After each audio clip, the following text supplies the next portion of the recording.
মুমিন হতে রাজি আছেন তো? মুমিন হবেন তো আপনারা? মুমিন ঈমান কিন্তু দেখা যায় না, ঈমান দেখা যায় না। যেমন রাসূল সাল্লাল্লাহু আলাইহি ওয়াসাল্লাম খুব গরিবদেরকে বন্টন করছিলেন, তিরমিজি সহিহ বর্ণনা।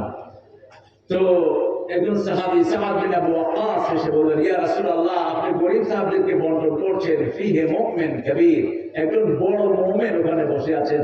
রাসূল বলেন, লা তাকুল মুমিন বাল তাকুল মুসলিম। মুমিন বলো না, কি বলো? মুসলিম বলো। যে নামাজ পড়ে, যে রোজা রাখে, সে মুসলিম। সে কি? কিন্তু ঈমানটা কেউ কারোটা দেখতে পারে? ঈমানের মালিক কে? ঈমান একমাত্র দেখেন কে? এই জন্য ঈমান খারাপ এটা কয় না, কয় আকীদা খারাপ। কি খারাপ? আকীদা খারাপ। আকীদা তো দেখা যায় না, ঈমান খারাপ হবে না। লোক নামাজ পড়ে, রোজা রাখে, ঈমান খারাপ হবে কেন? আবার তিনি বললেন, সাদ বিন আবু ওয়াক্কাস আবার বললেন, উনি বড় মুমিন, ওনাকে দেন। রাসূল বললেন, মুমিন বলো না, মুসলিম বলো। আবার বললেন, বড় মুমিন, ওনাকে দেন। এবার রাসূল সাল্লাল্লাহু আলাইহি ওয়াসাল্লাম বললেন, তুমি কি আমাকে ফোর্স করছো নাকি? রাসূলকে ফোর্স করার ক্ষমতা পৃথিবীর কারো? কাকে দেব কাকে দেব না, এটা রাসূলকে জানিয়ে দেন কে? রাসূল বললেন, মনে রাখবা, সব সময় দুর্বলের পক্ষে থাকবা। তুফান যখন আসে, বিল্ডিং করে না, কাঁচা ঘর করে। কোন ঘর?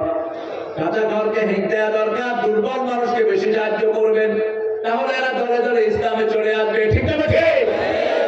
দুর্বল লোকেরা ঈমান হারা হয় বেশি, এদেরকে আপনি দিবেন। রাসূল সাল্লাল্লাহু আলাইহি ওয়াসাল্লাম সূরা বাকারা দৈনিক একবার পড়তেন, আমরাও পড়বো। রাজি আছি তো?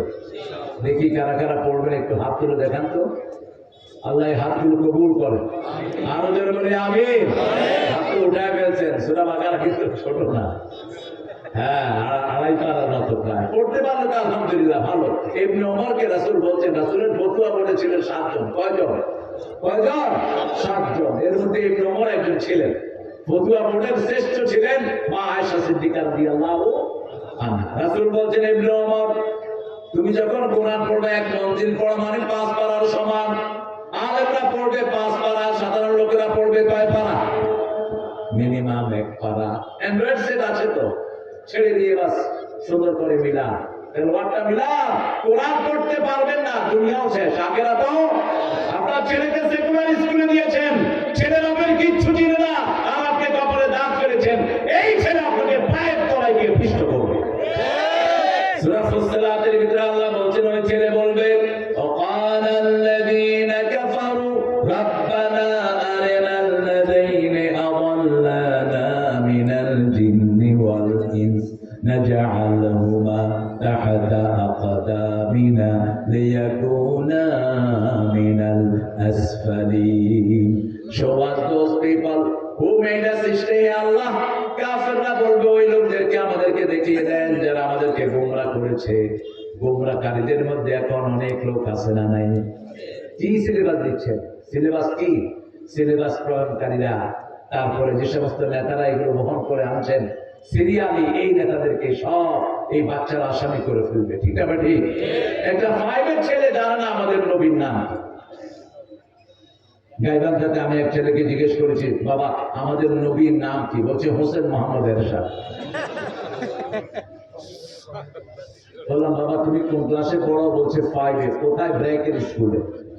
বন্ধ করে দেবে সমস্ত শিয়া বন্দরের স্কুল। যেগুলোতে রবের নাম ওঠেই নাই, এগুলো মুসলমানদের স্কুল হতে পারে না। মুসলমানদের স্কুলের প্রথম শব্দ হবে কার নাম? কার নাম? কি ছিনিমিনি চলছে। লোকেরা কি সুন্দর নিজেকে মুমিন পরিচয় দেয়, নিজের ছেলে মেয়ে সব সেকুলার। নামাজ নাই, রোজা নাই, হজ নাই, যাকাত নাই, চলছে মুসলমান। অথচ আমার আল্লাহ রাব্বুল আলামিন বলছেন, একজন ঘরের গার্ডিয়ানের দায়িত্বই হলো তার বাচ্চাদেরকে নামাজি বানানো। ঠিক না বেঠিক?